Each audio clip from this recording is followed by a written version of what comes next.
Everyone, इस lecture के अंदर हम ट्रेडिशनल अप्रोचेस को डिस्कस करेंगे जिसके अंदर हमारे पास फिलॉसफिकल और हिस्टोरिकल अप्रोच आती है। तो पॉलिटिकल साइंस को पढ़ने के लिए अलग अलग तरह की अप्रोचेस का इस्तेमाल किया जाता है, जैसे कि मॉडर्न अप्रोचेस, जैसे कि ट्रेडिशनल अप्रोचेस। तो आज के इस लेक्चर में हम ट्रेडिशनल अप्रोचेस को ही डिस्कस करेंगे, उनको स्टडी करेंगे। बेसिकली हम फिलॉसफिकल और हिस्टोरिकल अप्रोच को डिस्कस करेंगे कि किस तरीके से हिस्टोरिकल और फिलॉसफिकल अप्रोच का इस्तेमाल किया जाता है पॉलिटिकल साइंस को पढ़ने के लिए। अप्रोचेस क्या होती हैं, जैसे कि मैं आपको एग्जांपल के साथ बताता हूँ। मुझे यहाँ से दिल्ली जाना है, right. I want to go to Delhi.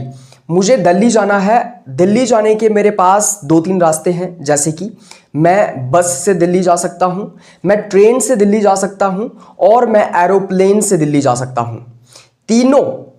तीनों मोड ऑफ ट्रांसपोर्टेशन हैं वो मुझे दिल्ली लेके ही जाएंगे।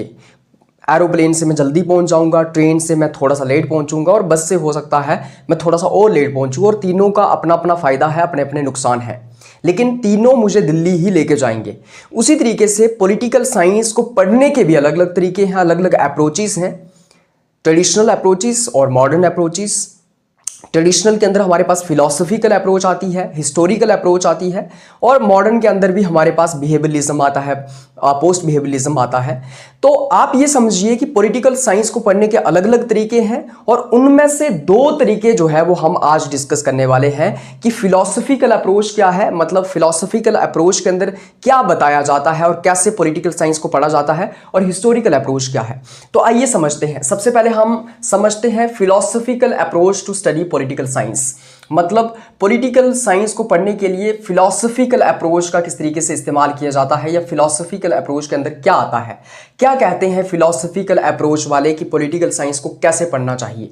सबसे पहले फिलॉसफिकल अप्रोच में क्या आता है, इसके अंदर फोकस किया जाता है व्हाट ऑट टू बी। तो पॉलिटिकल साइंस को पढ़ते हुए ये basically what ought to be के ऊपर फोकस करते हैं कि क्या होना चाहिए। व्हाट ऑट टू बी का मतलब होता है क्या होना चाहिए। तो फिलॉसफिकल अप्रोच के लोग, जो भी फिलॉसफिकल अप्रोच को मानते हैं, वो पॉलिटिकल साइंस के अंदर बार बार इस चीज के ऊपर फोकस करते हैं कि क्या होना चाहिए। जैसे कि एक अच्छा समाज कैसे होता है, एक अच्छा लोकतंत्र कैसा होता है, एक अच्छी सरकार कैसे होती है, जस्टिस क्या होता है, न्याय क्या होता है, एक अच्छा जस्टिस क्या होता है। उसी के साथ साथ फ्रीडम क्या होती है, स्वतंत्रता क्या होती है, एक रियल फ्रीडम क्या होती है। उसी के साथ साथ एक आइडियल स्टेट कैसी होती है, मतलब एक अच्छा देश कैसे होता है, एक अच्छी सरकार कैसे होती है। तो बेसिकली इसके अंदर फोकस किया जा रहा है क्या होना चाहिए, बेहतर क्या है, अच्छा क्या है, व्हाट ऑट टू बी के ऊपर फोकस किया जा रहा है। जैसे कि फॉर एग्जाम्पल हमारे देश में आज के टाइम पे डेमोक्रेसी है, लेकिन हमारे देश में लोकतंत्र तो है, लेकिन कभी कभी कोई इंसान अगर कहीं पे बोल रहा है तो उसकी आवाज दबा दी जाती है। कभी किसी के साथ अन्याय हो जाता है, उसको न्याय नहीं मिलता है कोर्ट्स के अंदर। गरीबी बहुत है इस देश में, भुखमरी बहुत है इस देश में, हालांकि हम लोकतंत्र हैं। लेकिन फिलॉसफिकल अप्रोच वाले ये बताएंगे कि हिंदुस्तान में एक अच्छा लोकतंत्र कैसे होगा, एक अच्छा लोकतंत्र क्या है, हिंदुस्तान में अच्छा न्याय क्या होगा, हिंदुस्तान की सरकार कैसी होनी चाहिए। मतलब चाहिए के ऊपर फोकस किया जाता है, मतलब आइडियल स्टेट क्या है, मतलब एक अच्छी चीज कैसी होगी, एक बेस्ट वर्जन कैसा होगा, उसके ऊपर फोकस किया जाता है। समझ आ गई आपको बात।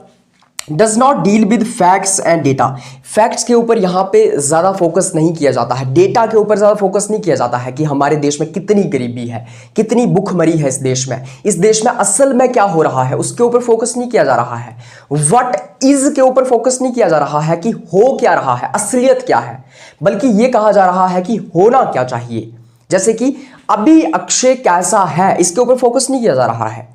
अभी अक्षय कैसा है भाई, एक मार्कर लिया हुआ है, पीछे एक वाइट बोर्ड है, डिजिटल बोर्ड खरीदने के पैसे नहीं है, ये तो अक्षय की असलियत है ना।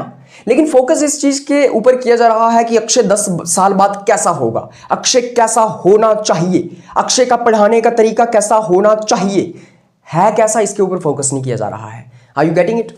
उसके बाद talks about values, ethics, justice, ideal state etcetera. इसके अंदर वैल्यूज की बात की जाती है कि क्या होना चाहिए, क्या नहीं होना चाहिए, अच्छी चीज क्या है, बुरी क्या है, what is good, what is bad, अच्छी समाज कैसा है, बुरा समाज कैसा होता है। एथिक्स के ऊपर फोकस किया जाता है कि सही क्या है, गलत क्या है, समझ आ रही है बात? अच्छा क्या है, बुरा क्या है, सही क्या है, गलत क्या है, उसके ऊपर फोकस किया जाता है। जस्टिस, न्याय के ऊपर फोकस किया जाता है कि समाज के अंदर जस्टिस कैसे आएगा, जस्टिस कैसा होता है, जस्टिस है क्या। उसी के साथ साथ आइडियल स्टेट के ऊपर फोकस किया जाता है कि एक अच्छा समाज कैसा होता है, एक अच्छा देश कैसा होता है, एक अच्छी स्टेट कैसी होती है, एक अच्छी गवर्नमेंट कैसी होती है, उन चीज़ों के ऊपर फोकस किया जा रहा है। इसके फीचर्स क्या है फिलोसफिकल अप्रोच के? तो सबसे पहले फिलोसफिकल अप्रोच जो है वो नॉर्मेटिव इन नेचर है। नॉर्मेटिव इन नेचर मतलब नॉर्मेटिव वो चीज होती है जिसके अंदर क्या होना चाहिए के ऊपर फोकस किया जाता है। मतलब tells us what should be, हमें इसके अंदर बताया जाता है कि क्या होना चाहिए और इसके ऊपर फोकस नहीं किया जाता है कि क्या हो रहा है, what is happening. So tells us what should be done, not what is happening. मतलब क्या होना चाहिए, क्या करना चाहिए, इसके ऊपर फोकस किया जाता है और इसके ऊपर फोकस नहीं किया जाता है कि क्या हो रहा है। तो ये नॉर्मेटिव इन कैरेक्टर है, नॉर्मेटिव इन नेचर है। नॉर्मेटिव वो चीज होती है जिसके अंदर क्या होना चाहिए के ऊपर फोकस होता है, व्हाट ऑट टू बी के ऊपर फोकस होता है। उसके बाद वैल्यू बेस्ड, सेकंड फीचर क्या है इसका कि फिलोसफिकल अप्रोच जो है वो वैल्यू बेस्ड है। मतलब इसके अंदर वैल्यूज के ऊपर फोकस किया जाता है।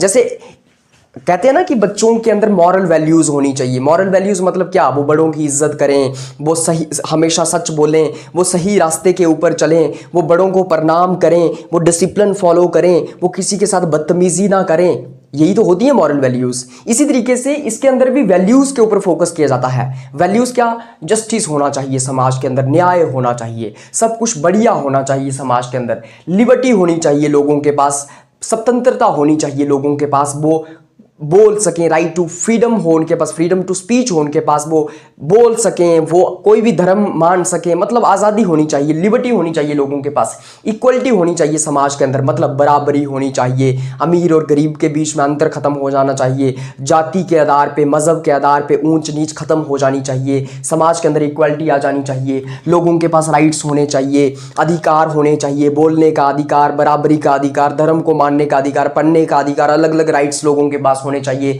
मोरालिटी होनी चाहिए, सही और गलत को हमें देखना है, सरकार को मॉरल वैल्यूज़ को ध्यान में रखना है, सरकार को जो है वो सही करना है, समाज के अंदर बुरा नहीं करना है, करप्शन नहीं करनी है। सो बेसिकली अच्छी अच्छी बातों के ऊपर फोकस किया जाता है, वैल्यूज़ के ऊपर फोकस किया जाता है। और पॉलिटिकल साइंस के अंदर वैल्यूज़ क्या है? Justice, liberty, equality, rights, fraternity, ये सब वैल्यूज़ हैं।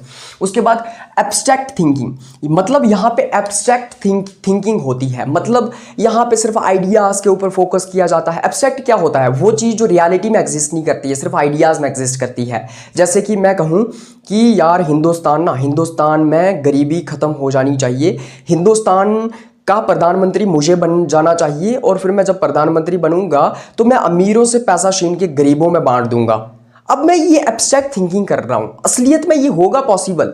क्या ये रियलिटी में पॉसिबल हो सकता है कि अमीरी गरीबी खत्म कर दी जाए, अमीरों से पैसा छीन के गरीबों में बांट दिया जाए, सभी के पास एक जितना पैसा हो जाए? So this is abstract thinking which do not exist in reality. Basically this is the thinking that you are making in your ideas. So abstract thinking के ऊपर फोकस किया जाता है। मतलब यहाँ पे रीजनिंग और लॉजिक और आइडियाज का इस्तेमाल किया जाता है, और कोई एक्सपेरिमेंट्स नहीं होते हैं लैब में। जैसे मैं कह रहा हूँ इस देश में गरीबी मैं खत्म करूंगा जिस दिन मैं इस देश का प्रधानमंत्री बनूंगा। कैसे खत्म करेगा भाई? अमीरों से पैसा छीनूंगा, गरीबों में बांट दूंगा, गरीबी हो गई खत्म।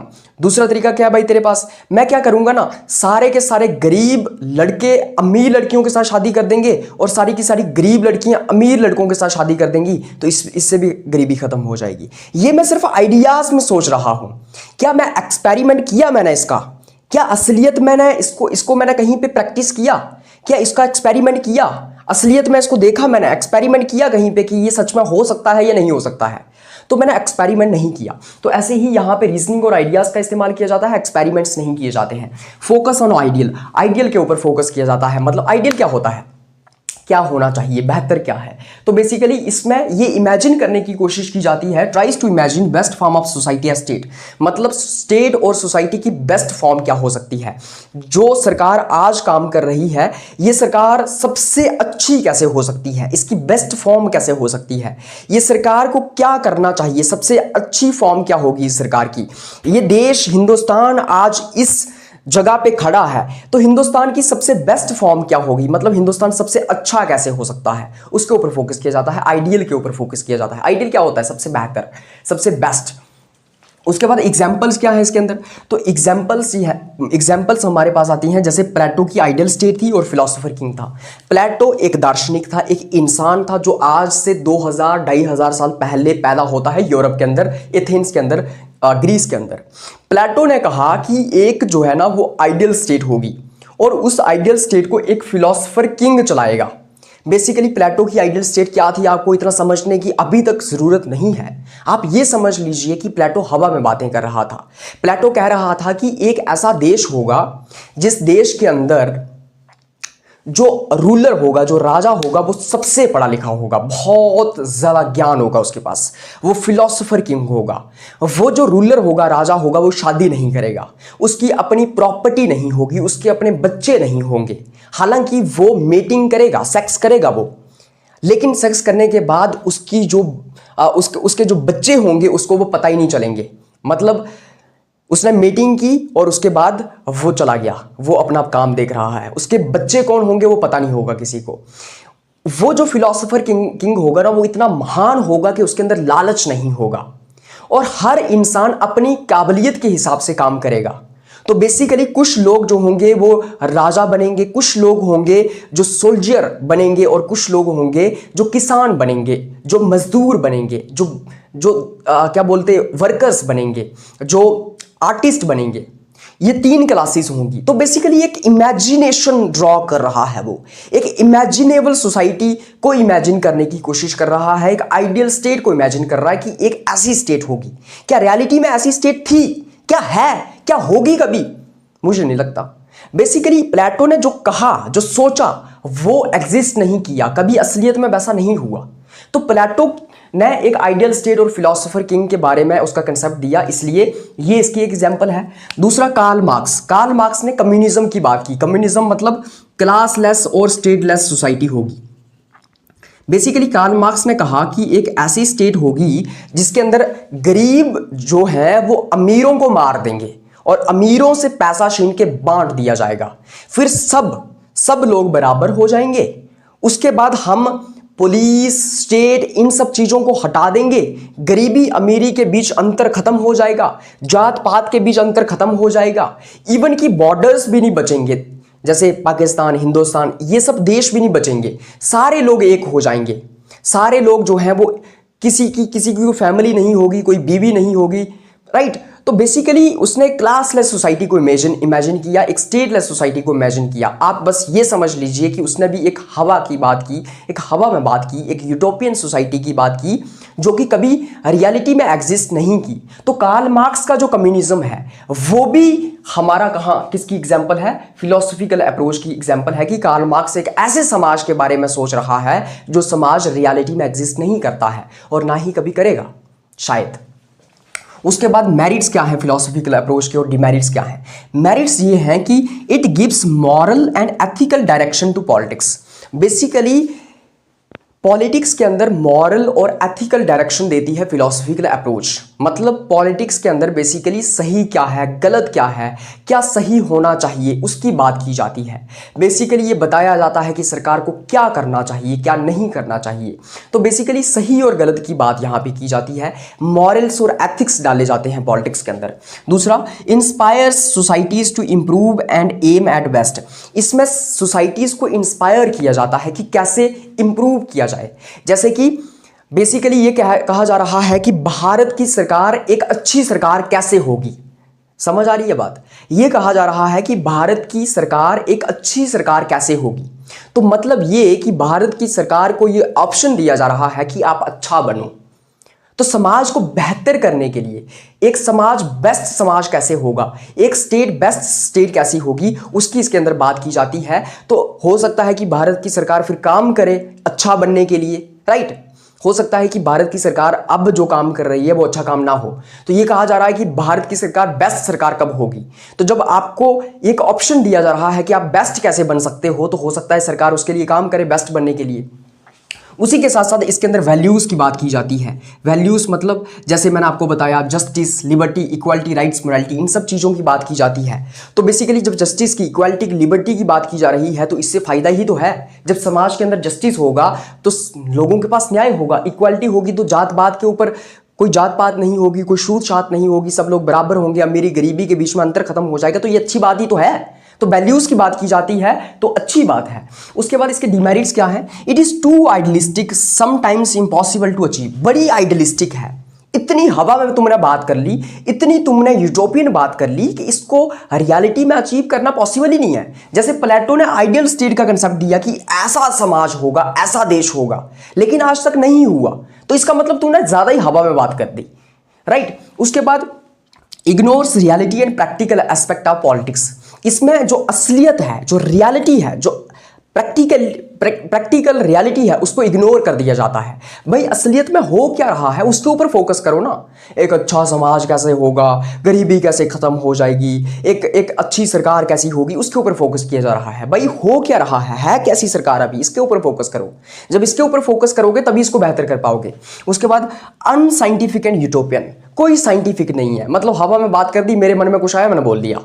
कोई साइंटिफिक नहीं है, कोई कहीं पे प्रूफ नहीं किया किसी चीज़ को, और यूटोपियन है, हवा में बातें हैं। तो समझ आ गई आपको फिलोसॉफिकल अप्रोच क्या होती है। आई होप आपको समझ आ गई होगी। ये पूरा बोर्ड आपके सामने खाली है, इसका स्क्रीनशॉट आप ले सकते हैं और फिर आप नोट्स भी बना सकते हैं। और साथ ही साथ अगर आपको नोट्स चाहिए तो आप इस वीडियो की डिस्क्रिप्शन में जा सकते हैं, वहाँ पर टेलीग्राम चैनल का लिंक दिया होगा, वहाँ से आप टेलीग्राम चैनल ज्वाइन कर सकते हैं, वहाँ से आपको PDF मिल जाएगा और फिर आपको PDF मिल जाएगा। अब आगे हम डिस्कस करेंगे historical approach to study political science. Political science को पढ़ने के लिए जो हिस्टोरिकल अप्रोच का इस्तेमाल किया जाता है वो हिस्टोरिकल अप्रोच क्या है। So let us talk about the historical approach now, कि हिस्टोरिकल अप्रोच क्या है पॉलिटिकल साइंस के अंदर। देखो हिस्टोरिकल अप्रोच की अगर मैं जब बात करता हूँ, आपको नाम से ही यहाँ पे पता चल गया होगा कि यहाँ पे हिस्ट्री की बात की जा रही है। तो बेसिकली यहाँ पे हिस्टोरिकल अप्रोच के अंदर पॉलिटिक्स को समझने के लिए हिस्ट्री का इस्तेमाल किया जाता है, इतिहास का इस्तेमाल किया जाता है।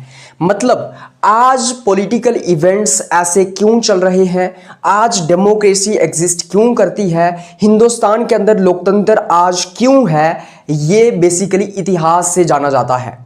मैं आपको एग्जांपल देता हूं, जैसे कि आज अक्षय कैसा है, ये बेसिकली आपको पता चलेगा अक्षय के पास्ट से। अगर आज मैं बड़ा खामोश सा रहता हूँ, ऐसे टूटा सा रहता हूँ, बड़ा ऐसा वीरान सा रहता हूँ, बड़ा ऐसा तन्हाई फरामोश इंसान हूँ, तन्हाई पसंद है, अकेले रहना पसंद है, ऐसे उदास सा रहता हूँ, तो इसका मतलब ये है कि हो सकता है कि पहले मतलब पास्ट में मेरे साथ कोई ट्रॉमा हुआ हो सकता है मुझे कोई छोड़ के चला गया हो सकता है मेरा दिल टूटा हो सकता है मेरी लाइफ में कुछ और हुआ हो। अगर आज मुझे अंधेरे से डर लगता है तो क्यों? हो सकता है कि कभी अंधेरे में मेरे साथ कोई ट्रॉमा हुआ हो और उस ट्रॉमा के बाद मुझे फिर अंधेरे से डर लगने लग पड़ा। तो मेरा आज जानने के लिए आपको मेरा पास जाना पड़ेगा। समझ आई बात? अगर आज मैं आपको पढ़ा रहा हूं, यहाँ पे मैं खुद कॉलेज का स्टूडेंट हूं और कॉलेज के स्टूडेंट्स को पढ़ा भी रहा हूं, इसका मतलब ये है कि जब आप लोग पहले फोन पे बैठ के रील्स स्क्रॉल करते थे और रील्स बनाते थे तब मैं किताब लेके पढ़ता था। इसका मतलब ये है कि जब आप अपने बाबू सोना से बात करते थे, मशूक से बात करते थे, तब मैं पढ़ता था। इसलिए आज मैं आपको पढ़ा पा रहा हूं। So are you getting it? What I am trying to explain here is कि आज का हमारा प्रेजेंट, आज हम ऐसे क्यों हैं, ये इतिहास से ड्राइव होता है। हमारे पास्ट में क्या हुआ है, जो इंसान अपने पास्ट में मस्ती करता था, मौज करता था, आज वो पढ़ाई नहीं कर पाएगा, आज वो इतना इंटेलिजेंट नहीं होगा। सिंपल सी बात है। तो इसी तरीके से हिस्टोरिकल अप्रोच के अंदर आज की राजनीति को समझने के लिए हम इतिहास का इस्तेमाल करते हैं। So it argues that to understand political institutions, ideas and practices we must study their origin, evolution and development over time. इसके अंदर ये कहा जाता है कि अगर हमें आज के पॉलिटिकल इंस्टीट्यूशंस को समझना है, जैसे लेजिस्लेचर, जैसे एग्जीक्यूटिव, जैसे जुडिशरी, तो जैसे आज के अगर हमें आइडियाज को समझना है कि डेमोक्रेसी क्या है, जस्टिस क्या है, लिबर्टी क्या है, इक्वलिटी क्या है, तो हमें क्या करना होगा, हमें उनका ओरिजिन समझना होगा कि वो कब से शुरू हुए हैं, उनका डेवलपमेंट देखना होगा, उनका इतिहास देखना होगा कि इतिहास में क्या हो रहा था, क्यों डेमोक्रेसी उभर करके आई। एक और एग्जांपल दूं आपको मैं, आज भारत के अंदर लोकतंत्र क्यों है, आज हम आज़ाद क्यों हैं? क्योंकि हमें गुलामी पसंद नहीं थी। गुलामी पसंद नहीं थी मतलब क्या? मतलब ये कि जो अंग्रेजों ने हमें गुलाम बनाया हुआ था, इसलिए हमें वो पसंद नहीं आ रहा था। उस गुलामी के अंदर हमारे साथ ज्यादती हो रही थी, हमारे साथ शोषण हो रहा था, हमारा एक्सप्लॉइटेशन हो रहा था, इसलिए हमें वो गुलामी पसंद नहीं आ रही थी। इसलिए हमने उन गुलामी की जंजीरों को और बेड़ियों को तोड़ा। हमने कहा हम इस गुलामी से आज़ाद होना चाहते हैं, इसलिए हम आज़ाद हो गए, इसलिए आज हम लोकतंत्र हैं। और क्या एग्जाम्पल चाहिए आपको? तो basically For example, to understand Indian democracy, we must study India's freedom struggle, colonial institutions and constitutional development. आज के हिंदुस्तान के लोकतंत्र को समझने के लिए हमें हिंदुस्तान में जो आज़ादी की जंग चल रही थी, जो आज़ादी की मूवमेंट चल रही थी, उसको समझना होगा। हमें ब्रिटिशर्स के टाइम जो इंस्टीट्यूशंस थे उनको समझना होगा, और उस वक्त जो कॉन्स्टिट्यूशनल डेवलपमेंट्स हुई उसको समझना होगा। अगर आज हमारे पास लोकतंत्र है, आज़ाद हैं हम, तो इसलिए क्योंकि हम कभी गुलाम थे और हमें गुलामी पसंद नहीं थी। आज हमारे देश में अगर पार्लियामेंट है तो इसलिए क्योंकि ब्रिटिशर्स ने शायद बहुत अरसे पहले इस देश में पार्लियामेंट जैसी कुछ चीज लाई थी, इसलिए उसी को हमने कंटिन्यू रखा आगे, और पार्लियामेंट के साथ हम फैमिलियर हो गए थे, इसलिए हमने पार्लियामेंटेरियन फॉर्म ऑफ गवर्नमेंट को अडॉप्ट कर लिया। आज हिंदुस्तान में पार्लियामेंटेरियन फॉर्म ऑफ गवर्नमेंट क्यों है, प्रेसिडेंशियल फॉर्म ऑफ गवर्नमेंट क्यों नहीं है यूएसए की तरह? क्योंकि हमें आदत पड़ गई थी पार्लियामेंटेरियन फॉर्म ऑफ गवर्नमेंट की, क्योंकि ब्रिटिशर्स भी हमें पार्लियामेंटेरियन फॉर्म ऑफ गवर्नमेंट की तरह ही रूल किया करते थे, इसलिए हमें आदत सी पड़ गई। और जब आदत से इंसान मजबूर हो जाता है तो फिर उस आदत को छोड़ नहीं पाता है। जैसे कि आप में से भी कई सारे लोगों को सिगरेट की आदत लगी होगी, आप उसको छोड़ नहीं पाओगे इतना आसानी से। So let us discuss about the features of historical approach के हिस्टोरिकल अप्रोच के फीचर्स क्या हैं। सबसे पहले फोकस ऑन पास्ट। सीधी सी बात है, पास्ट के ऊपर फोकस किया जाता है कि कैसे डेमोक्रेसी, पार्लियामेंट, कैसे इतिहास से ये इवॉल्व हो के आए, तो पास्ट के ऊपर फोकस किया जाता है। कॉजेशन के ऊपर फोकस किया जाता है। बेसिकली कॉज एंड अफेक्ट को स्टडी किया जाता है। कॉज एंड अफेक्ट का जो रिलेशनशिप होता है इतिहास में उसको स्टडी किया जाता है। नहीं समझ आ रही है? कॉज क्या था और उसका इफेक्ट क्या हुआ, नहीं समझ आ रही है? मतलब ये कॉज क्या था, वजह क्या थी? तो हिंदुस्तान में वजह थी गुलामी। फिर क्या हुआ? गुलामी से लोगों ने तंग आके गुलामी के अगेंस्ट जाकर क्या किया? प्रदर्शन किया। इंडिया की फ्रीडम स्ट्रगल हुई, हिंदुस्तानियों ने अंग्रेजों के खिलाफ लड़ाई लड़ी। कॉज क्या था, वजह क्या थी? गुलामी, शोषण, क्योंकि लोगों का शोषण किया जा रहा था, लोग गुलाम कर दिए गए थे, लोगों को गुलामी पसंद नहीं थी, ये वजह थी। फिर लोगों ने उनके अगेंस्ट क्या किया? स्ट्रगल की, उनके अगेंस्ट लड़ाई लड़ी, और इफेक्ट क्या हुआ? इफेक्ट हम आज़ाद हो गए। तो कॉज क्या है? हमारी गुलामी, और इफेक्ट क्या है, असर क्या है? हम आज़ाद हो गए। इसी तरीके से कॉजेशन को यहां पे समझा जाता है कि हिस्ट्री में वजह क्या थी और उसका इफेक्ट क्या हुआ था। तो अगर कहीं पे लोग गुलाम होंगे तो उसका इफेक्ट क्या होगा? उसका इफेक्ट होगा आज़ादी।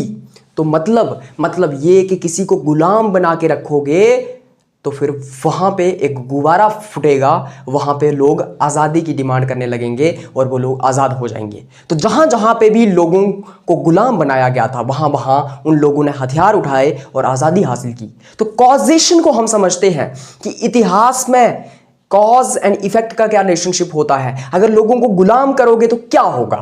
तो मतलब आपके अगेंस्ट जो है वो स्ट्रगल होगी और फिर वो लोग आज़ाद होंगे। जैसे कि how French revolution changed European society. Cause क्या था? लोग तंग आ गए थे तो क्या हुआ? फ्रेंच रेवोल्यूशन हुआ। और जब फ्रेंच रेवोल्यूशन हुआ तो तब क्या हुआ? तब यूरोप का समाज पूरे तरीके से चेंज हो गया, यूरोप एक नई दिशा में चला गया। तो कॉज एंड इफेक्ट को समझा जाता है कि कॉज क्या है और इफेक्ट क्या हुआ।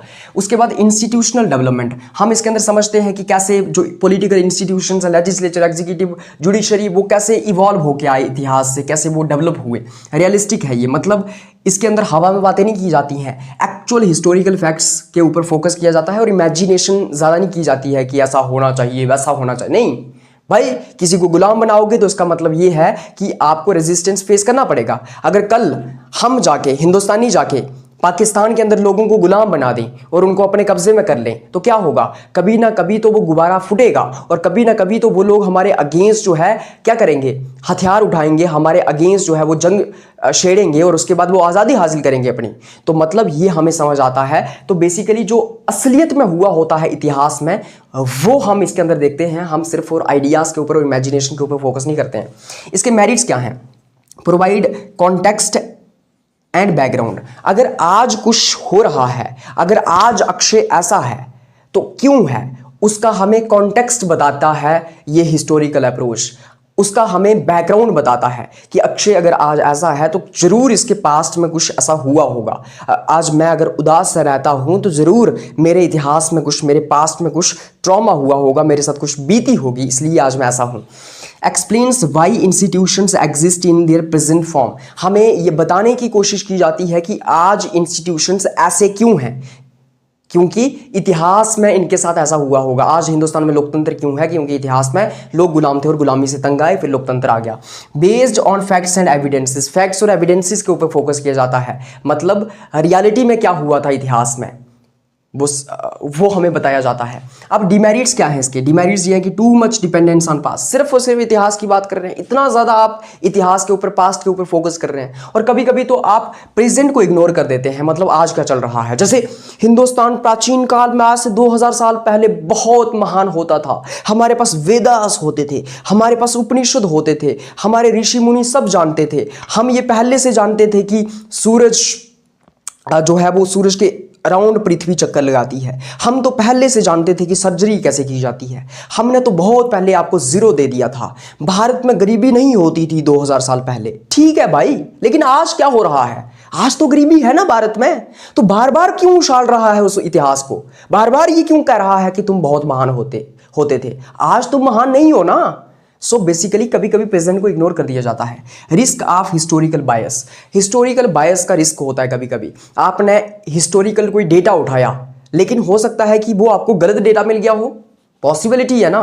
क्योंकि फॉर एग्जांपल आप हिंदुस्तान में ये पढ़ रहे हैं, आज मैं ये पढ़ने लगूं कि हिंदुस्तान में ब्रिटिशर्स क्या करते थे, तो हो सकता है कि जिस इंसान ने वो किताब लिखी हो, जिस किताब को मैं पढ़ रहा हूं, वो उसने गलत तरीके से लिखी हो सकता है ब्रिटिशर्स अच्छा करते हो और उसने बुरा लिख दिया हो, क्योंकि उसको उसकी जाती दुश्मनी थी ब्रिटिशर्स के साथ, इसलिए मुझे गलत पता चला इतिहास के बारे में। तो कभी कभी हमें गलत चीज़ें पता चल जाती हैं, बायस नज़र आता है। जो हिस्टोरियंस होते हैं, जो किताबें लिखते हैं, वो कभी कभी अपनी आइडियोलॉजी उसमें डाल देते हैं, कभी कभी वो गलत पढ़ा देते हैं, समझा देते हैं, मैनिपुलेशन करते हैं, तो वो आपको समझना है। I hope it is very clear to you that what is philosophical approach and what is historical approach, और आपको समझ आ गया होगा। If you want to take the screenshot of this board, you can, आप इसका स्क्रीनशॉट ले सकते हैं। और मैंने आपको बताया अगर पीडीएफ चाहिए तो इस लेक्चर के डिस्क्रिप्शन में टेलीग्राम का लिंक है, वहां से उसको ज्वाइन कर लेना चैनल को, और फिर पीडीएफ आपको मिल जाएगा। Thank you so much for watching this video, जिसके अंदर हमने ट्रेडिशनल अप्रोचेस को, मतलब हिस्टोरिकल और फिलोसॉफिकल अप्रोच को कवर कर लिया है। नेक्स्ट लेक्चर के अंदर हम मॉडर्न अप्रोचेस को कवर करने की कोशिश करेंगे, जिसके अंदर बिहेवियरिज्म, पोस्ट बिहेवियरिज्म आता है। बेसिकली ट्रेडिशनल मतलब पहले से, पुराने तरीके से, ट्रेडिशनल तरीके से कैसे पॉलिटिकल साइंस को पढ़ा जाता था, और मॉडर्न मतलब आज के टाइम पे पॉलिटिकल साइंस को कैसे पढ़ा जाता है। तो ट्रेडिशनल के अंदर फिलोसॉफिकल और हिस्टोरिकल आती है, जो मैंने आपको बता दी है। इसके अंदर और भी आती है, लीगल आती है, इंस्टीट्यूशनल आती है, लेकिन वो हमारे सिलेबस में नहीं है, तो हम नहीं पढ़ेंगे। Thank you so much for watching. Bye bye, take care, have a good day, good night, whatever it is.